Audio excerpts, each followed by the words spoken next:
Une voix crie dans le désert, préparez le chemin du Seigneur, rendez droit ses sentiers. Ensemble, préparons-nous à la venue de Jésus, le Christ, qui est le chemin, la vérité et la vie. Du psaume 24. Au Seigneur le monde et sa richesse, la terre et tous ses habitants. C'est lui qui l'a fondée sur les mers et la garde inébranlable sur les flots. Qui peut gravir la montagne du Seigneur et se tenir dans le lieu saint? L'homme au cœur pur, aux mains innocentes, qui ne livre pas son âme aux idoles. Il obtient du Seigneur la bénédiction et de Dieu son Sauveur la justice. Voici le peuple de ceux qui le cherchent, voici Jacob qui recherche ta face. Portes, levez vos frontons, élevez-vous, porte éternelle, qu'il entre le roi de gloire. Qui est ce roi de gloire? C'est le Seigneur le fort, le vaillant, le Seigneur, le vaillant des combats. Portes, levez vos frontons, élevez-vous, porte éternelle, qu'il entre le roi de gloire. Qui est ce roi de gloire? C'est le Seigneur, Dieu de l'univers, c'est lui, le roi de gloire.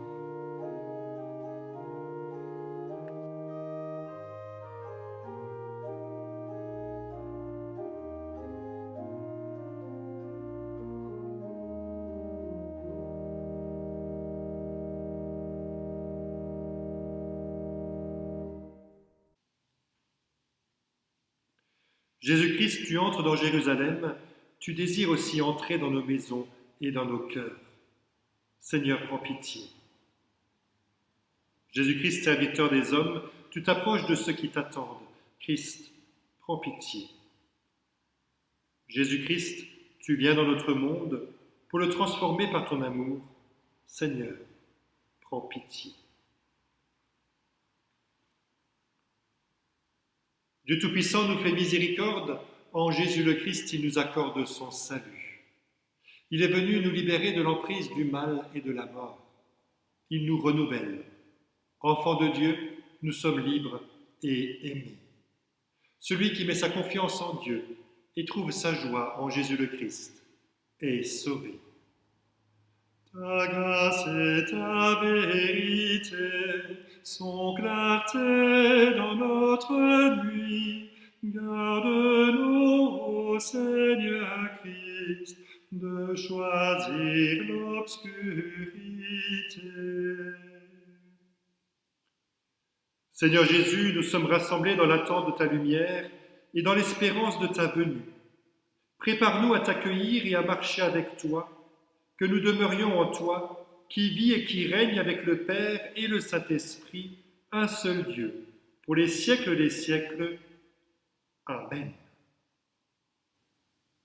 Le texte que l'Église nous propose de méditer ce matin se trouve dans le livre de Zacharie, au chapitre 9, les versets 9 à 10. Écoutons ce passage. Tressaille d'allégresse, fille de Sion, pousse des acclamations, fille de Jérusalem. Voici que ton roi s'avance vers toi, il est juste et victorieux, humble, monté sur un ânon tout jeune. Il supprimera d'Éphraïm le char de guerre et de Jérusalem le char de combat. Il brisera l'arc de guerre et il proclamera la paix pour les nations. Sa domination s'étendra d'une mer à l'autre et du fleuve jusqu'aux extrémités du pays. Gloire soit rendue à Dieu. Eh bien, cette année 2020 aura été marquée par de longs temps d'attente. Un premier temps d'attente lors d'un premier confinement, l'attente aussi d'être livré suffisamment en masque pour que chacun puisse se protéger, et puis un second temps d'attente durant un second temps de confinement qui pour le moment n'est pas encore totalement achevé. Et puis enfin un temps d'attente envers un vaccin qui sera efficace et qui, nous l'espérons, mettra un terme définitif à la propagation de ce foutu virus.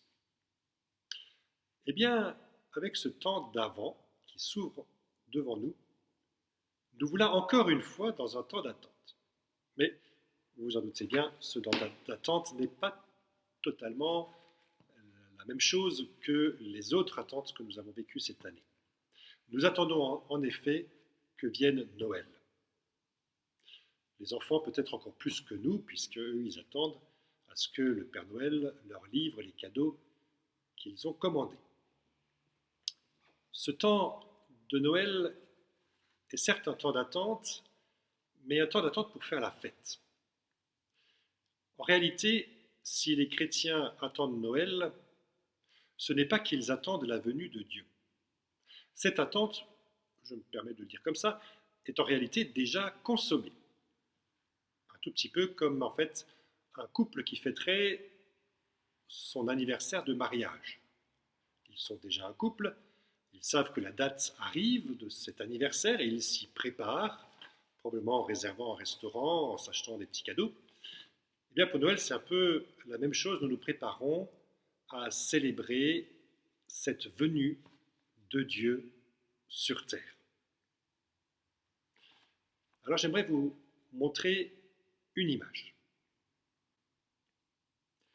Sur cette image, vous voyez deux individus qui sont en train de provoquer Dieu en lui disant « Descends si tu es un homme ». J'aime bien cette image parce qu'elle nous dit au moins deux choses qui sont essentielles dans la foi d'un chrétien. Ils ne sont pas en train de dire « Descends si tu es Dieu ». En règle générale, les religions nous enseignent qu'il faut nous élever vers Dieu. En clair, nous attendons de l'être humain que les hommes s'élèvent vers Dieu. Donc dans le sens du bas vers le haut. Or le chrétien affirme qu'en réalité, c'est Dieu qui est venu sur terre dans l'homme Jésus. C'est Irving James, l'un des 12 astronautes à avoir marché sur la Lune, qui a dit que le plus extraordinaire, ce n'est pas que l'homme ait marché sur la Lune, mais que Dieu ait marché sur la Terre. Et c'est en effet ce qui s'est réalisé dans l'homme historique Jésus, que ses disciples ont reconnu comme étant le Fils de Dieu. C'est-à-dire Dieu lui-même qui s'est incarné en un homme pour venir nous rencontrer. Ce que l'apôtre Paul, au fond, appelle le scandale, non seulement parce qu'il est venu sur terre pour vivre la condition d'homme, mais qu'en plus il a été crucifié par les hommes. Un véritable scandale, une folie pour les Grecs, pour qui c'est totalement impensable, et pour les Grecs et pour les Juifs. Et je dirais même pour les musulmans également. C'est donc une originalité de la foi chrétienne d'affirmer cette descente de Dieu sur terre.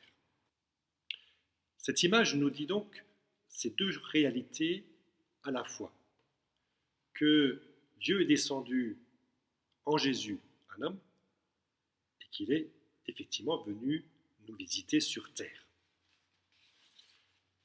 Il y a dans cette parole quelque chose de rassurant. La venue ou l'incarnation de Dieu dans un petit enfant, dans la pénombre d'une grotte, veut nous dire aussi que si Dieu a été capable de venir à cet endroit-là de la façon la plus humble qui soit, eh bien, il est aussi capable de venir dans l'ordinaire de nos vies.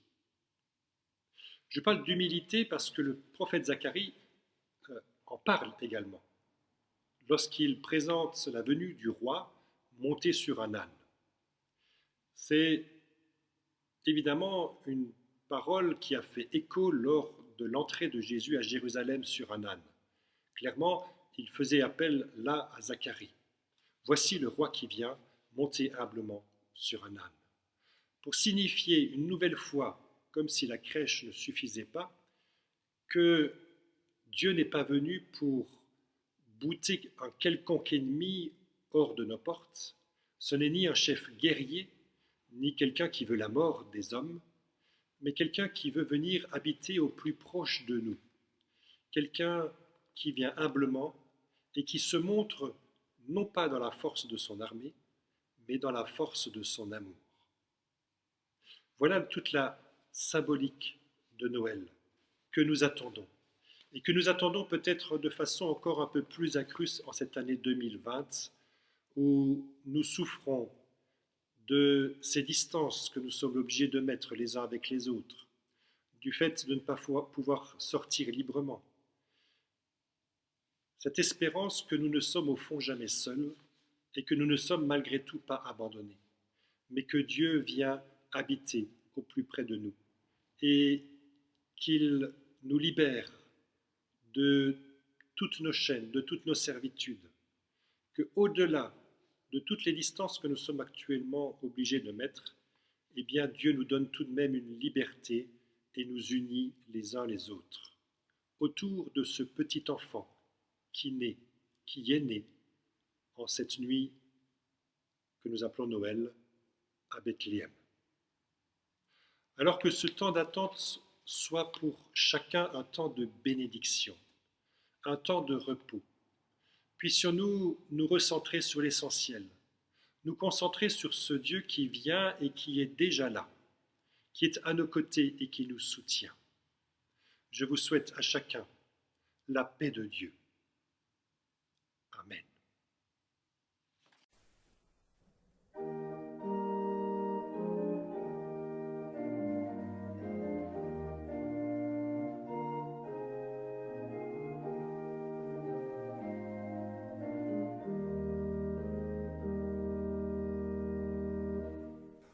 Ouvrez les portes du Seigneur, voici venir le Fils de Dieu, s'offrant de grâce et couronné, son sceptre c'est la sainteté. Il vient porter la guérison comme un soleil dans ses rayons. Voici divin Sauveur, Jésus le Rédempteur. Il est le Fils, le bien-aimé, que Dieu choisit pour nous sauver. Heureux le peuple et le pays, par qui ce prince est accueilli. À tous, il veut donner la paix, son règne vienne pour jamais. Voici divin Sauveur, Jésus le Rédempteur. Ouvrez les portes du Seigneur, voici venir le Fils de Dieu. Pour temple saint, il veut nos cœurs, il doit en être seul Seigneur. Sa grâce nous délivrera et son esprit nous conduira, l'esprit du Créateur, l'esprit du Dieu Sauveur.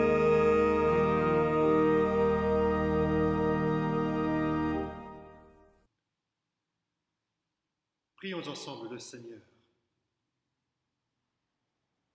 Seigneur Jésus, tu viens pour accomplir les annonces des prophètes.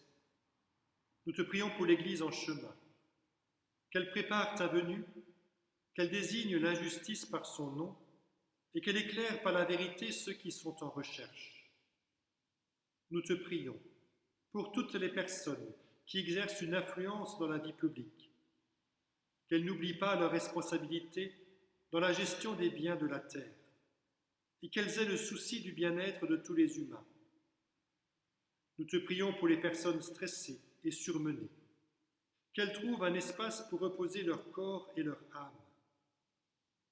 Nous te prions les uns pour les autres. Garde notre sens en éveil pour que nous percevions les signes de ta venue et que nous reconnaissions ta présence parmi nous.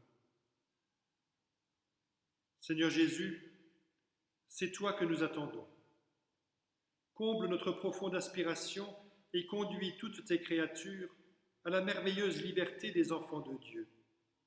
Tu es notre espérance, aujourd'hui et pour toujours. Amen. Et ensemble nous prions, Notre Père qui es aux cieux, que ton nom soit sanctifié, que ton règne vienne, que ta volonté soit faite sur la terre comme au ciel. Donne-nous aujourd'hui notre pain de ce jour. Pardonne-nous nos offenses comme nous pardonnons aussi à ceux qui nous ont offensés. Et ne nous laisse pas entrer en tentation, mais délivre-nous du mal. Car c'est à toi qu'appartiennent le règne, la puissance et la gloire pour les siècles et des siècles. Amen. Et recevez la bénédiction de notre Seigneur.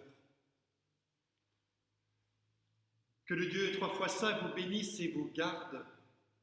Que le Seigneur fasse resplendir sur vous son visage et vous fasse grâce.